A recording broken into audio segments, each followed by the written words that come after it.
The Tim Walz administration hired a migrant convicted of sexual assault to a high-ranking position in the Minnesota Department of Education. How a man convicted of felony criminal sexual conduct was hired for not one, but 2 jobs with the state of Minnesota. He was accused of burglary and sexual assault after breaking into an apartment, and a victim, quote, felt someone pull her underwear down.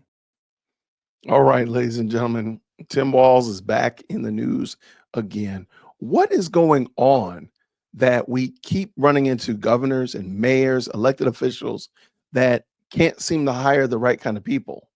How is it? How does this keep happening? I mean, this dude didn't get just 1, but 2 government roles, and we're going to talk about it. He should have been kicked out after the first time he got in trouble, but he's still in the country and got another government job, even better than the first one, working with the Board of Education. So let's pull it in. Let's talk about it. Let's go.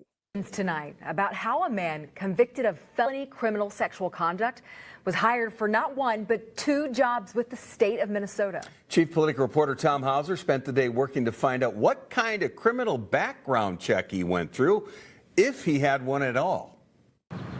Many unanswered questions surrounding now former Department of Education employee Wilson Tindy.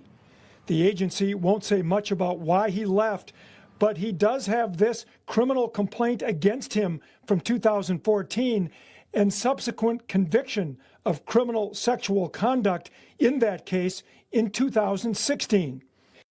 How is it? I really hope that the truth comes out, because teachers are held to a high standard.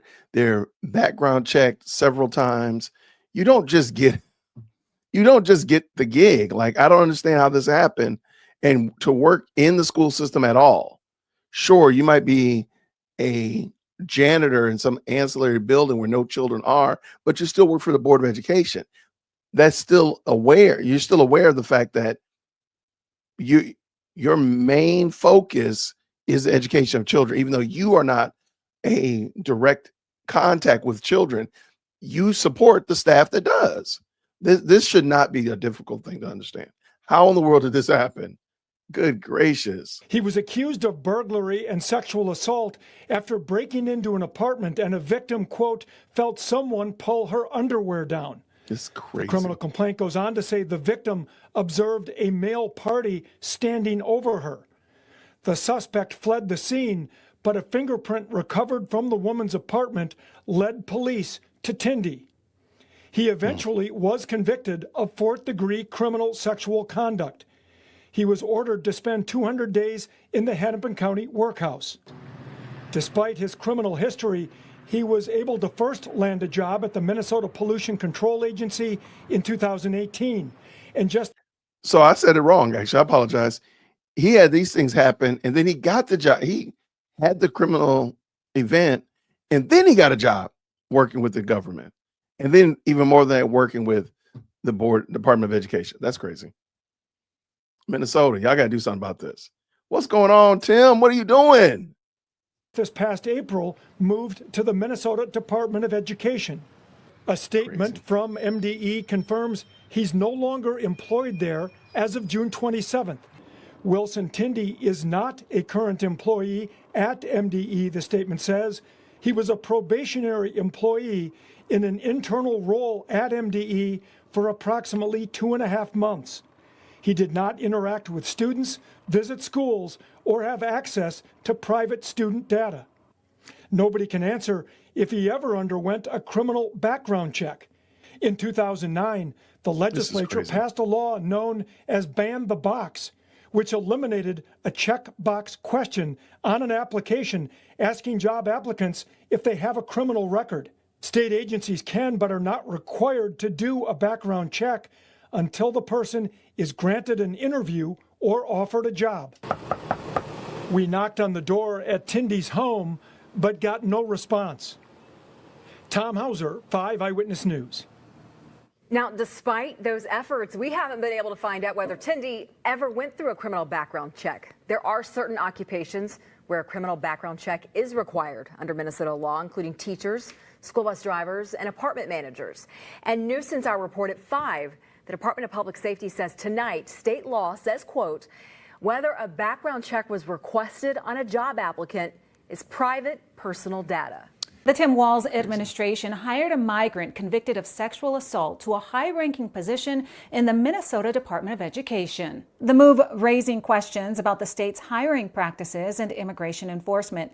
Wilson Tindy, who serves as the Director of Internal Audit and Advisory Services, was convicted in 2016 of fourth-degree criminal sexual conduct for assaulting a woman in her home, according to court records. Tindy's conviction stemmed from an incident where he broke into that woman's home and assaulted her while she slept. He pleaded guilty to the sexual assault charge in exchange for dismissal of a first-degree burglary charge. He was sentenced to 2 years in prison, which was stayed for 5 years, meaning he avoided jail time and served 210 days in a workhouse. Additionally, Tindy was required to register as a predatory offender.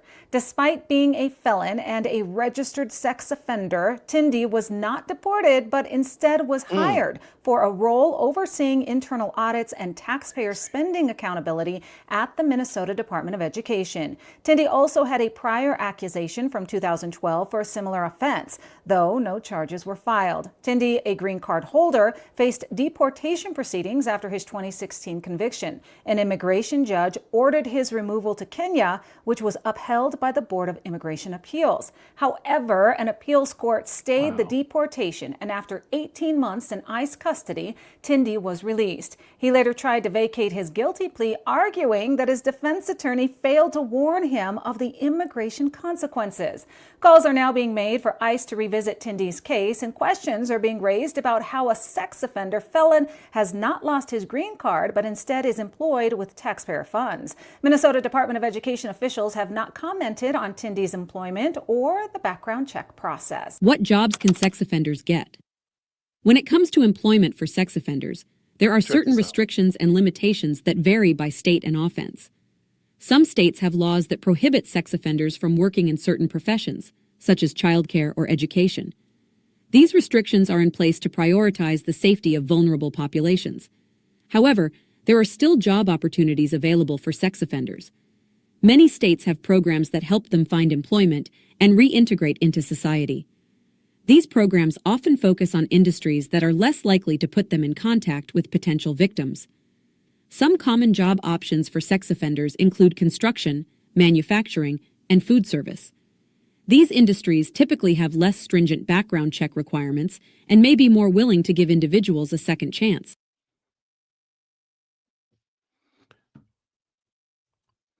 And I think that's valid, but given the fact that this man was in the country on a green card or a visa, he committed these crimes and didn't get deported. I think that's the biggest problem that we have in this discussion. But what is it about these people? And again, I'm sure this happens on both sides of the aisle, so I'm not blaming only one particular part, but I am saying, why is it that we keep seeing these people who, at one point, you do realize Tim Walz could have been the vice president of the United States, and these things have been going on and cooking. The issues with China, the issues with his education system up there and giving immigrants and migrants that are in the country illegally more privileges and benefits than people that are born here. And now this. What is it? What is going on? I need to know, y'all, but let me know what you think. Give me your comments down in the comments below. Let's go ahead and figure this out. We'll keep this conversation going down there. I appreciate you all for watching. I appreciate you for liking this video, and I thank you for subscribing, helping us get just that much closer to our goal of 50,000 subscribers. And until then, everybody, grace and peace. Take care.